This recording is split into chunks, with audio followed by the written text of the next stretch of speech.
हरे कृष्णा। हमारे भागवत प्रभा में आपका स्वागत है।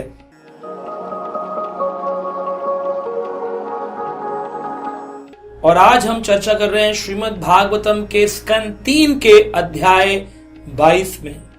यह बहुत ही अद्भुत अध्याय है क्योंकि इस अध्याय में अब स्वयंभू मनु जो पृथ्वी के प्रथम पुरुष हैं और उन स्वयंभू मनु ने अपनी पुत्री देवहूति के लिए एक वर का चुनाव किया है जिनका नाम है कर्दम ऋषि। प्रजापति कर्दम भी कहते हैं उनको।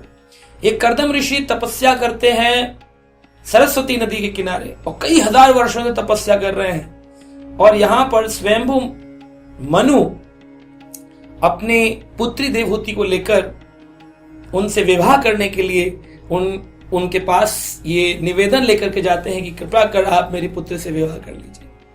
जो स्वयंभू मनु है, इन स्वयंभू मनु के 5 बच्चे बताए गए हैं। स्वयंभू मनु का विवाह शत्रुपा के साथ हुआ जो कि पृथ्वी के प्रथम जीव है, माता और पुरुष दोनों, शत्रुपा और मनु, जिन्हें अनेक अनेक अलग धर्मों में भी इस बात का वर्णन किया गया है। देखते हैं कि इस्लामिक धर्म के अंदर उनको हव्वा कहते हैं कि भाई ये शुरुआत में सबसे पहले 2 पुरुष थे, एक स्त्री पुरुष, जिनसे ये पूरी सृष्टि की रचना हुई, आदम और हव्वा। और जब हम ईसाई धर्म की बात करते तो उसमें भी एडम एंड ईव, पहले 2 स्त्री पुरुष जिनसे पूरी प्रजाति का प्रजनन हुआ।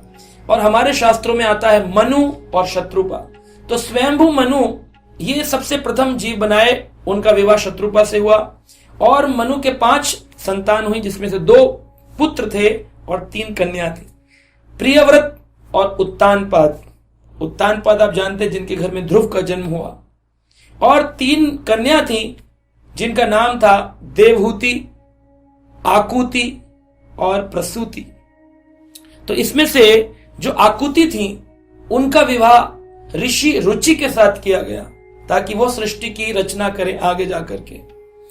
और जो देवहूति थी उनके विवाह की बात इस अध्याय में चल रही है प्रजापति कर्दम यानी कर्दम मुनि से, जो सरस्वती नदी के किनारे बैठकर तपस्या कर रहे थे। और जो उनकी सबसे छोटी पुत्री थी जिनका नाम था प्रसूति, उनका विवाह प्रजापति दक्ष के साथ किया गया।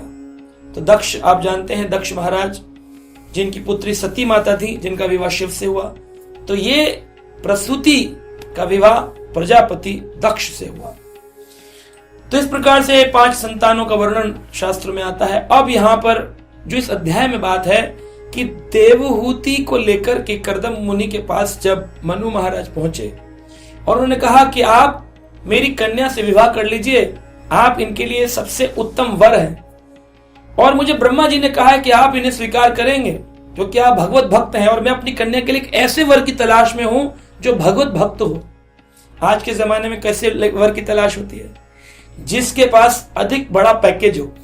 पूछते कितना लड़का कमा लेता है? कल जी 20 लाख का पैकेज, 50 लाख, 1 करोड़ का पैकेज है साल का। हाँ ठीक है। तो इस प्रकार से विवाह होते हैं आजकल। हाइट कैसी है? पुरुष स्त्री की सुंदरता पर शादी करता है और स्त्री पुरुष के धन पर शादी करती है। लेकिन हमारे शास्त्रिक काल में शास्त्रों के अनुसार जो जीवन जीते हैं वो विवाह करते थे धर्म के आधार पर कि स्त्री धर्म को पालन करती है और पुरुष धर्म को कितना पालन करता है। उसके बाद दोनों का विवाह होता था कि लड़का मंदिर जाता है कि नहीं, शास्त्र पढ़ता है कि नहीं, भगवान के शरणागत है कि नहीं, माता पिता के पैर छूता है कि नहीं, गुरुजनों का विश्वास है कि नहीं, कभी गुरुकुल गया है, कुछ सिद्धांत पढ़े हैं, कुछ पुस्तक पढ़ता है, कभी कोई व्रत करता है। इन नियमों पर शादी होती थी। आज लोग भूल गए, इसीलिए डाइवोर्स का रेट बढ़ता जा रहा है। आजकल लोग लव मैरिजेस करते हैं और उन्हें कहते हैं यही सबसे अच्छा है। लव मैरिज के भी कई सारे किस्से मेरे सामने आते हैं जहां हम देखते हैं कि कुछ ही साल में वो जो इन्फैचुएशन था, देख करके एक दूसरे के प्रति आकर्षण, वो समाप्त होता है और फिर जो अरेंज मैरिज है उससे भी ज्यादा बुरा हाल लव मैरिजेस का है। इतने डाइवोर्स रेट बढ़ गए। इतने लोग मंदिरों में आते हैं हमसे काउंसलिंग कराने, उनके प्रेम विवाहों के अंदर लोगों ने लोम विलोम विवाह को देखना बंद कर दिया। यानी कि 4 वर्ण हैं, ब्राह्मण, क्षत्रिय, वैश्य, शूद्र। ब्राह्मण कुल का पुत्र वो क्षत्रिय कुल की लड़की से विवाह कर सकता है, क्योंकि वो क्या करेगा, अपने वर्ण में उसको खींचेगा ऊपर की ओर। लेकिन क्षत्रिय कुल का लड़का अगर ब्राह्मण कुल की लड़की से विवाह करता है तो उसको नीचे खींचता है, नीचे वर्ण में। तो आजकल क्या देखते हैं, अर्जुन ने भी यह बात कृष्ण से कही भगवद गीता में कि आने वाले समाज में वर्ण शंकर पुत्र पुत्री उत्पन्न होंगे, क्योंकि वर्णों का भेद नहीं रह जाएगा, कोई भी किसी से कर लेगा। लोग कहीं भी शादी कर लेते हैं बस, और वो शादियां भी ये मानो कि चलो सक्सेसफुल हो गई, उसमें भी सक्सेस नहीं है, उसमें भी प्रेम समाप्त हो जाता है। प्रेम मैरिज में मैरिज रह जाती है, प्रेम चला जाता है। तो इसके कई सारे व्याख्यान, बहुत गहरे गहरे व्याख्यान मनुस्मृति में, पुराणों में, श्रीमद् भागवत पुराण में विशेषकर किए गए हैं। तो ये जो वर्ण है किस आधार पर बनाए थे, भगवान ने गुण और कर्मों के आधार पर बनाए थे। चतुर्वर्णम मया सृष्टम गुण कर्म विभागशा, गुण और कर्मों के आधार पर ये बनाए थे वर्ण। जाति की बात नहीं हो रही है, गुण और कर्मों के आधार पर आप कौन से वर्ण के हैं।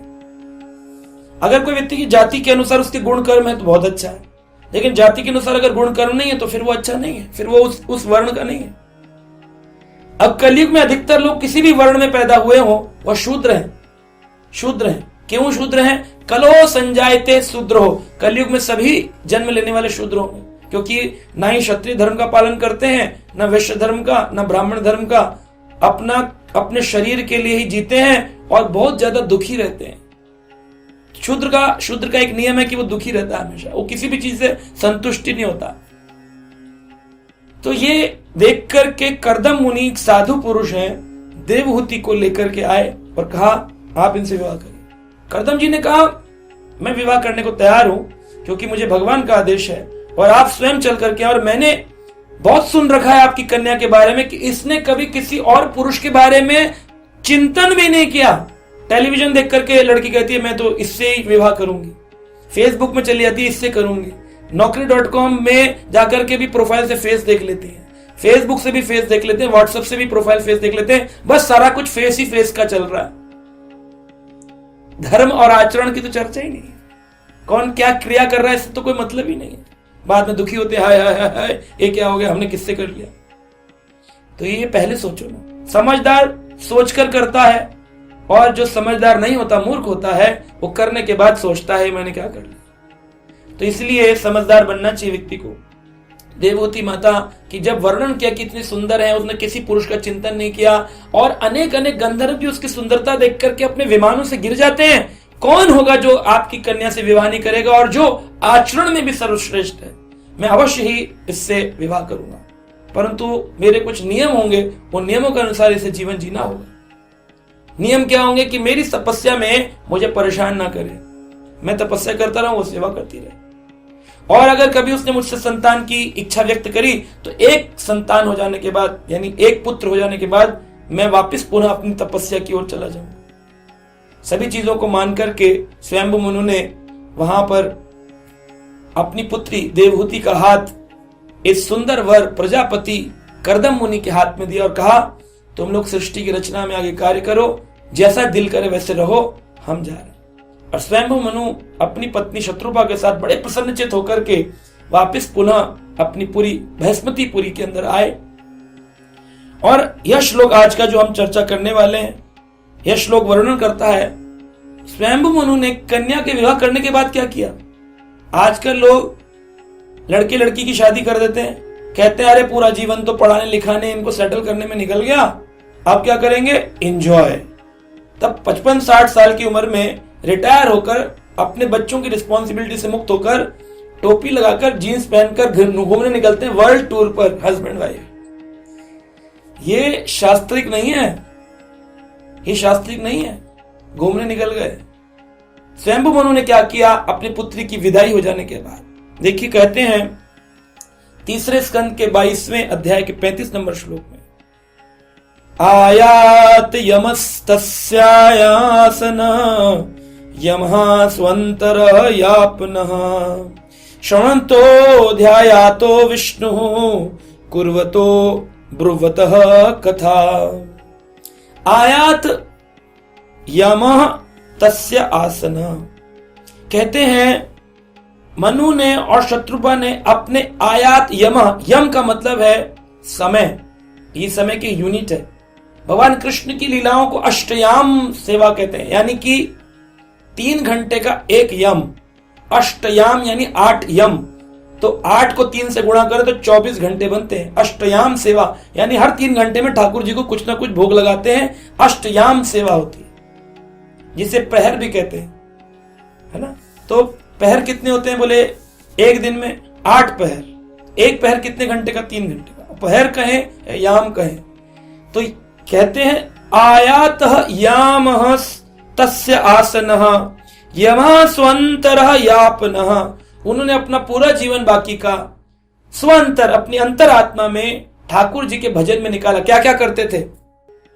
पहला काम श्रवंतो, भगवान की कथाओं को ऋषि मुनियों से सुनते थे। श्रवंतो, कथा सुनने में जीवन गुजारना चाहिए। बच्चों की रिस्पॉन्सिबिलिटी, पहले जीवन में तो बोलते रहे टाइम नहीं टाइम नहीं टाइम नहीं है, और फिर जब टाइम मिला तो फिर घूमने निकल गए। अरे भाई आप पढ़ लो। श्रवंतो, कथा सुनने में लगाना चाहिए। दूसरा ध्यायातो, ध्यान करने में लगाना चाहिए। भगवान के हरि नाम पर जप माला ले लो, ध्यान करो। विष्णु, किस पर ध्यान करें? किसी और देवता की बात नहीं हो रही है। विष्णु हो, ये भागवत पुराण का प्रमाण है। विष्णु हो, विष्णु पर ध्यान, विष्णु का भजन, विष्णु का श्रवण। कुर्वंतो भूव्रतः कथा, और सदा भगवान की कथाओं को बोलते रहते थे।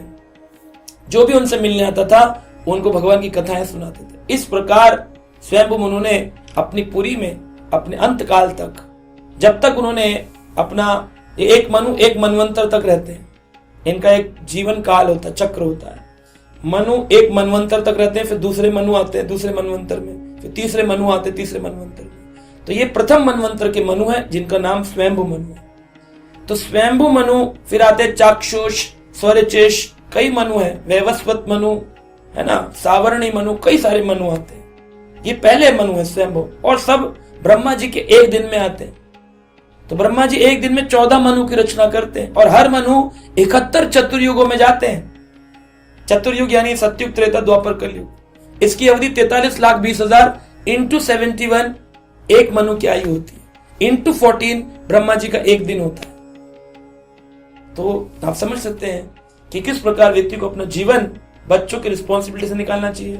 विवाह करते वक्त किस प्रकार का विचार होना चाहिए, विवाह के बाद बच्चों के पुरुष स्त्री को क्या करना चाहिए, ये सभी इस ग्रंथ में, इस अध्याय में बताया गया है। आशा करते हैं आप इससे प्रेरणा लेंगे और अपने जीवन को सुविचारों के साथ दृढ़ निश्चय होकर के इसी मार्ग का अनुगमन करेंगे। हरे कृष्ण।